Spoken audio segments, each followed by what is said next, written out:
नमस्कार, स्वागत आप करें न्यूज 24 पर। मैं हूं प्रिंस लंबा। हरियाणा प्रदेश के अंदर हरियाणा पुलिस को लेकर एक डायलॉग याद आ रहा है, हम नहीं सुधरेंगे, जो करना है कर लीजिए, हम नहीं सुधरेंगे। एक तरफ डीजीपी साहब हैं जो लगातार हरियाणा पुलिस को सुधारने की तमाम कोशिशें कर रहे हैं, लगातार जो जरूरी निर्देश होते हैं वो जारी कर रहे हैं, एक के बाद एक अपने पुलिस महकमे के नाम, पुलिस महकमे के कर्मचारियों और अधिकारियों के नाम पत्र जारी करके उनको अपने व्यवहार में, अपने बोलचाल में, अपनी पब्लिक डीलिंग में सुधार करने को कह रहे हैं। अपना जो घमंड है वर्दी का उसको कम करके और आम लोगों का सेवा सुरक्षा सहयोग का जो नारा पुलिस देती है उसको सार्थक बनाने की बातें कर रहे हैं। लेकिन पुलिस वाले हैं कि इन तमाम बातों पर पानी फेर रहे हैं, इन तमाम बातों को गड्ढा खोदकर उसमें दफनाने का काम कर रहे हैं। क्योंकि आए दिन जिस तरीके से हरियाणा पुलिस के एक के बाद एक कांड सामने आते हैं उससे स्पष्ट हो जाता है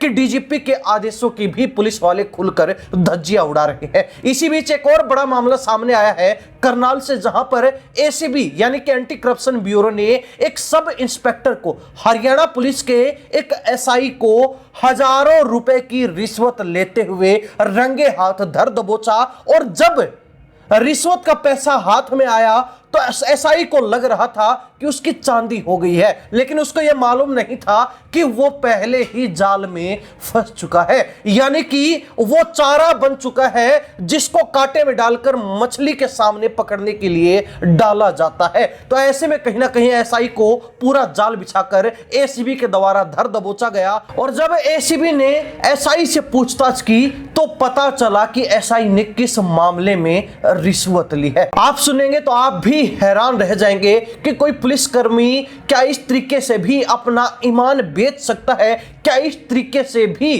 खाकी को तार तार कर सकता है और फिर खाकी पर दाग लगा सकता है। भास्कर रिपोर्ट के अनुसार आपको बता दें कि मामला जो है एक करनाल जिले के गांव का है, जहां पर युवक नाबालिग लड़के को लेकर फरार हो गया था, जिससे संबंधित मामले में पुलिस ने पॉक्सो एक्ट के तहत केस दर्ज किया और इस मामले में जो है एक अन्य युवक का नाम भी शामिल किया गया था। ऐसे में जिस अन्य युवक का नाम शामिल किया गया था वो चाहता था कि उसका नाम इस मामले से निकाल दिया जाए। और जब यह बात एसआई को पता चली तो एसआई ने उस युवक से डील करने की सोची, लेकिन एसआई को यह नहीं पता था कि वो इसी चक्कर में एसीबी के हत्थे भी चढ़ सकता है। हुआ वही, लेकिन कैसे हुआ ये आपको बताते हैं। जब एसआई ने युवक से संपर्क किया तो शुरुआत में एसआई ने 1 लाख रुपए इस काम को करने के लिए मांगे। यानी पॉक्सो एक्ट के तहत जो मामला दर्ज हुआ था उसमें से युवक का नाम निकालने के लिए अंततः 35,000 रुपए में डील डन हुई। डील तय कर ली गई कि 35,000 रुपए दीजिए और आपका नाम इस मामले से निकाल दिया जाएगा।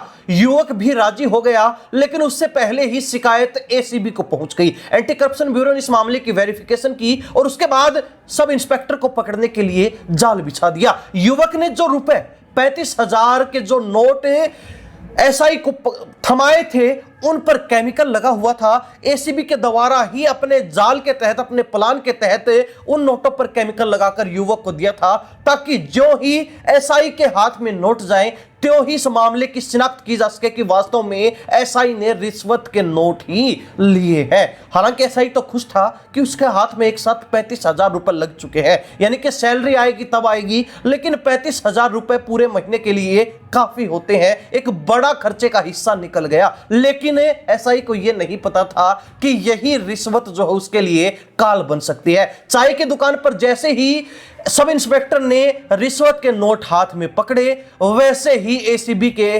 कर्मचारियों ने, एसीबी की टीम ने एसआई को धर दबोचा। बता दें कि एसआई की पहचान जो है करनाल के कुंजपुरा थाने में तैनात सब इंस्पेक्टर राजकुमार के रूप में हुई है, जो अब फिलहाल एसीबी के हत्थे चढ़ने के बाद एसीबी की गिरफ्त में है, जिससे पूछताछ की जा रही है कि क्या उसने सिर्फ इसी मामले में रिश्वत ली है या फिर इससे पहले भी किन्हीं अन्य मामलों में वो इसी तरीके से रिश्वत ले चुका है, लोगों की जेब पर डाका डाल चुका है। और इस रिश्वत के बुरे खेल में, इस भ्रष्टाचार के चंगुल में क्या वो अकेला ही फंसा हुआ है या फिर उसके साथ साथ कोई अन्य पुलिसकर्मी या फिर अन्य पुलिस के अफसर भी शामिल हैं, संलिप्त हैं। इस मामले की हर तरीके से जांच की जा रही है, सब इंस्पेक्टर से पूछताछ जारी है।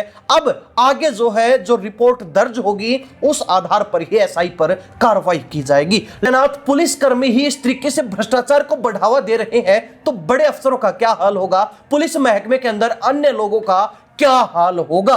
खैर, इस पर ज्यादा टिप्पणी नहीं की जा सकती, लेकिन एक बार फिर एक पुलिसकर्मी ने भ्रष्टाचार का ऐसा खेल रचा जिससे पुलिस की खाकी पर फिर दाग लगा दिया गया। पुलिस की जो छवि डीजीपी ओपी सिंह लगातार सुधारने में लगे हुए हैं उसको फिर से बिगाड़ने का काम कर दिया। लोगों की उम्मीदें पुलिस के साथ जो कुछ बंधी थी उनको फिर से तोड़ने का काम कर दिया है। हरियाणा प्रदेश की जनता पुलिस महकमे के लोगों के एक के बाद एक ये जो कांड उजागर हो रहे हैं उसको लेकर क्या राय रखते हैं, कमेंट के माध्यम से जरूर लिखिए। इन्हीं सब बातों के साथ प्रिंस लांबा, हरियाणा न्यूज़ 24। नमस्कार, जय